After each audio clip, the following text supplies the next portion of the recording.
I remember thinking, I wonder if I could just crawl, to go see the kids. I was having whole conversations in my head. I was thinking, oh crap, I can't even open my eyes to see them. This is it, I might as well just lay here.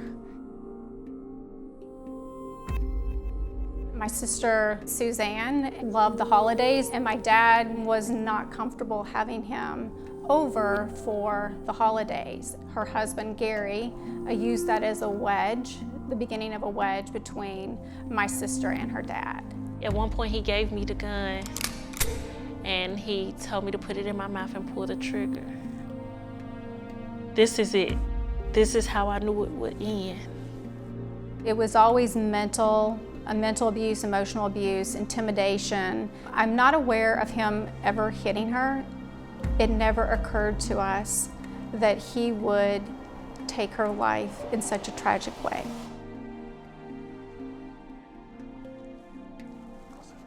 Will this be in the video? I want your name and give me your title. I'm Damian Talley. I'm the Vice President of Domestic Violence Services for the YWCA Weaver Domestic Violence Center. In Tennessee, almost half of all crimes related to a person are domestic violence related. You don't start off violent. You don't start off in a negative circumstance where bullying is involved. You start off with these pleasantries. This is a wonderful person. This is a nice person. They love me. They care about me. That's what you start off with. So my sister met Gary at church. So she had started going to church, wanted to create a better life for her sons. That's where the relationship was established. When I first met Tavares, I was pretty lonely, confused. I started working at the Goodwill warehouse. I would get surprise food deliveries from different restaurants, nice restaurants, P.F. Chang's, J. Alexander's. Another lady came and pointed him out and said, that's the one who's been buying you food. He was very clean cut, white teeth, very polite, shy, and quiet. There are 3 steps to the cycle of violence. The first one being seduction. That's what we would consider the honeymoon stage. This was the first guy since I had been back to show me some attention. She was flattered, especially coming off of a divorce and trying to build her confidence in establishing another, hopefully a healthy relationship. He invited me on a date. I actually stood him up the first time. He was very persistent. Eventually she acquiesced and went out with him, and they just started dating. He would take her out to eat, he would buy her music, spend time with her sons. Pleasantries, presents, the gifts, the trips, no warning signs of any violent or manipulative behaviors are involved, just a general bringing you in and seducing you, basically. He made me feel like the only person in the world, like nothing else mattered. He hung on to every single word. He became my best friend. You wouldn't think anything's going wrong, just the welcoming aspect. I mean, he told her, God wants you to be my wife. So I never had any reason to question his loyalty. He was like the man of my dreams, and I was all in. Tension building would be the second. It's the longest phase. It can go from several weeks to several months. And during that stage is where circumstances with the abuser become more tense, become more volatile. After they dated for about 6 or 7 months, they were engaged. And shortly after they were engaged, he stole a check from her checkbook to pay off a debt. And that resulted in bouncing her own checking account. I found out that some of the things he told me about his family wasn't true. He told me that his mom was dead, and that's when red flags began to pop up. She confronted him about it and broke off the engagement. A week or 2 later, she met with him to have closure. Instead of accepting his role in taking the check, he blamed her for her behavior. And so that began the process, and she took him back, and they were married for about 4 years before they had their daughter, Crystal. His mom, when I first met her, I told her I was pregnant, because by this time I was 7 months pregnant. His mom said, I feel sorry for you, and I'm gonna be praying for you for getting involved with my son, because he ain't no good. Often what's reported is the general control of their movements, general control of their finances, threats to the family, threats to their whole entire existence, really. Tavares began to try to control everything. I couldn't wear nice clothes, couldn't wear my hair down. Certain shoes, particularly high heels, they would be missing all of a sudden. He dictated who she saw, what their daughter ate. He took her to school. He dictated when my sister could work and could not work. With his previous marriage, he actually kidnapped his infant daughter, fled to another state, hired a lawyer, and got full custody. So he constantly threatened to take their daughter if she ever thought about leaving. No matter what you do, no matter what you say, there's always something. You feel like things are building up to a possibly dangerous situation, but you also feel like maybe if they consistently maneuver around the threats and try to soothe the abuser's ego a little bit, then they can avoid the possible explosion, which unfortunately isn't always the case. The very first time Tavares became abusive, I was 9 months pregnant with our first child together. He was leaving to go hang out with friends. I followed him to the door just to simply go lock the door. When he opened up the door, they had the headlights on, so I couldn't see. I wasn't even trying to look, but he turned around and smacked me so hard, I hit the floor. And I was stunned and I was shocked because I didn't know what happened. He didn't seem mad or anything, but while I was on the floor, he turned around and was like, "You don't have to follow me trying to look at my homeboys." And he walked out the door. Threats are occurring, so they don't know which way to turn or what they can do. What is happening here? At that point, I felt like I needed to figure out what was going on. He always told her, "You're welcome to visit your family," but at the end of the day, there was a consequence that came with it. He had dropped me off at the laundromat and I was struggling because it was a big full hamper. It was another man that saw me struggling with this big old belly and he asked if he could help me. I hurried up and said no because I knew that Tavares was gonna get mad. The third step is what we call the explosion. It's not a long-lasting stage, but it is the most intense because that's where emotional violence or physical violence is escalated to its highest point. And as soon as I got in the car, he was like, "You just too cute for your own good," and started punching me in my face and was like, "Nobody's gonna want you after today. That's a promise." He told her that, I've killed somebody fighting. He practiced martial arts. I'm not sure whether or not if that's true, but it worked because it created a sense of fear. So over the course of 3 years, she had some contact with some family, but it gradually became less and less. First it was my dad, and then it was my grandmother, and then it was me, and then my brother and my youngest sister. Once stage 3 is over, it is immediately followed by the first stage, seduction. The honeymoon phase begins again, and that's why it becomes a cycle. I am frustrated with him. This is what he's doing. Why do you stay? And, she said, "I love him." One thing that people don't always consider is when they ask things like, why wouldn't she just leave, is these are these individuals' partners. These are their lovers, their husbands, their wives, their boyfriends that they've established these lasting relationships with, have children with in certain circumstances. I began to rationalize it like, okay, people have hurt him in the past. If he just see that I'm sticking it out with him, it will be okay, but this is somebody I love. And it was always about my looks. So I began to get upset with God. I was like, "God, why did you make me like this, that the man that I love can't even love me right?"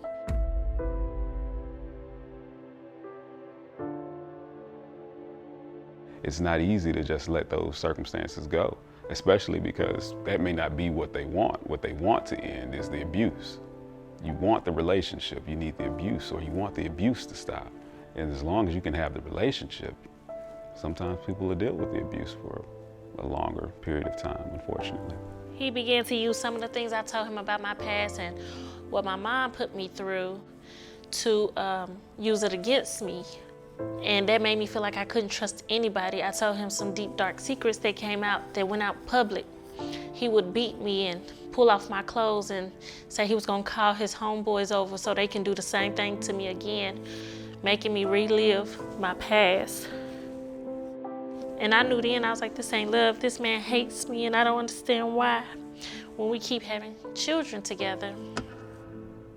Can I go back and, my sister decided to leave her husband. That week, she called me and asked if I would meet with her. And I always told her, when you're ready to leave, I'll help you. He, out of the blue, said he was gonna leave. He knew I was miserable. He haven't saw me smile in years, and I was so happy, but I didn't show it. Suzanne told Gary, I'm done. I am not gonna live like this anymore, and I want a divorce. Do what you gotta do. And he was like, so you want another man to raise my kids? That's what you're trying to do. You're trying to get me out so somebody else can come in. And he began to fight. He had filed for full custody and he wanted the home. She was filing for joint custody and she also wanted the home. When we spoke with her lawyer, he told her, because you make a little bit more money than him, if you're going to make him leave, then you are going to have to pay for his living expenses if he doesn't have anywhere local to go. It forced them to live in the same house in separate bedrooms while they were going through divorce, to let the litigation decide who was going to get the home and who was, what the parenting plan was going to be. He left, I called the police, he got pulled over, he went to jail. He called and begged me not to go to court. He said, if you don't go to court, I promise I'm gonna leave you alone. And he stayed away for like a year, almost a year. 5 days after Father's Day, she and I were texting each other related to the lawyer. We were raising a concern that didn't feel like it was in the best interest for joint custody and looking to change that. Thursday evening, I got the last text from her. We were gonna talk on Friday. The last text I got was, yeah, let's talk, and it was at 10 o'clock. So I hadn't seen him in a while. It was Christmas. I went to visit my mom, my dad, other family members. Little did I know he was following me. The longer the relationship occurs, the more intense the violence or physical abuse becomes. That night, the kids were sleeping. I took them upstairs one by one into my apartment, and when I got ready to go back out the door, he came out of my kitchen, and my heart dropped because I know that look. And from that point on, it was 3 days of pure hell. He said, you're not coming out of this alive. You will die today. That's where the manipulative, emotional violence is at its peak. That's when lives are at stake. And so he began to beat me up, stomp me, kick me, punch me, drag me upstairs, sliced my face, cut my hair. He made me take off my clothes and poke my butt out and dance. He then pulled his pants down and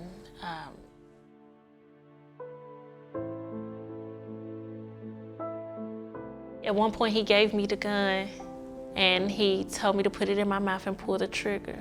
This is how I knew it would end, because it wasn't hurting anymore. At 5 o'clock the next morning, I got a call from my dad telling me that she had died. And I got up and turned on the television, and on the news was a house that had been set on fire, and we weren't sure if she was the only one in there or if there were others in there. As the news continued, we learned that there were 2 other individuals in there. We weren't sure who it was, but we suspected it was her husband, Gary, and Crystal. So what we learned happened is he had given their daughter about 20 times the dose of Benadryl to knock her out.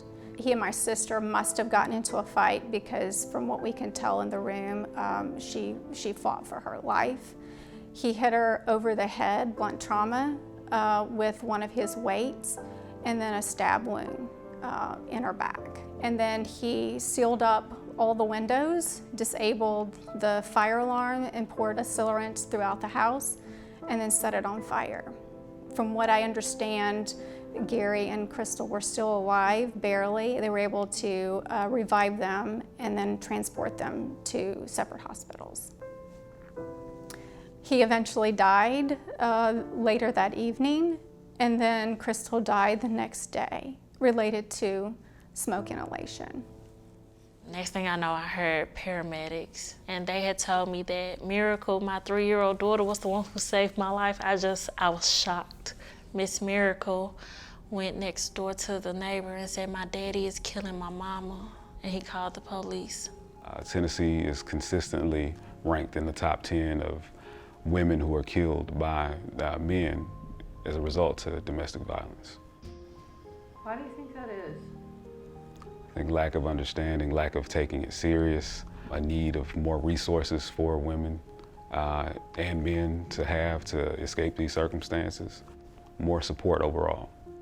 The Y could have helped my sister establish a safety plan and would have helped find a safe shelter for her, a safe home for her. So a lot of people were enraged that I had him locked up. They didn't care that I was in the hospital fighting for my life.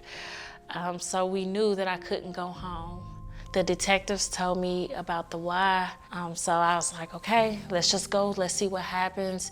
And going to the Y ended up being the very best thing that happened to me. The sad part about isolation is that you don't have direct insight to what all that was happening. And I believe she would be alive today if we had more knowledge about the depth and breadth of services that are offered through the YWCA. The shelter became my safe haven. They kept me completely protected and private. They wouldn't even tell my dad where I was. They were gonna make sure me and the children were protected and got everything that we needed. When people support the YWCA, they're able to support our 24-hour shelter.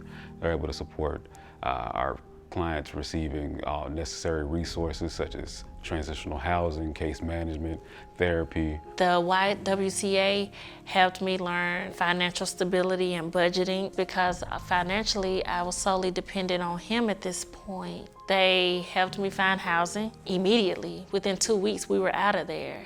You give us the ability to help the residents, the clients that we serve, to escape the cycle of violence. We are able to empower them to move on from their circumstances better than they were before. If I got out the hospital and didn't have the Y, I probably wouldn't have prosecuted him. Matter of fact, I'm sure of it. I wouldn't have prosecuted him because I would have needed him. If you have anyone who's experiencing domestic violence or needs resources, they can always call our hotline or, if necessary, our text line. Basically put them in a better circumstance than they have ever been, that they ever knew was possible. So that's what your resources do for us. I learned research shows that statistics that are told through a story that invoke emotion is remembered. And my sister and my niece are not statistics, they're humans. And so my hope is, in telling their story, I'm able to create awareness and then hopefully help women leave an abusive relationship safely.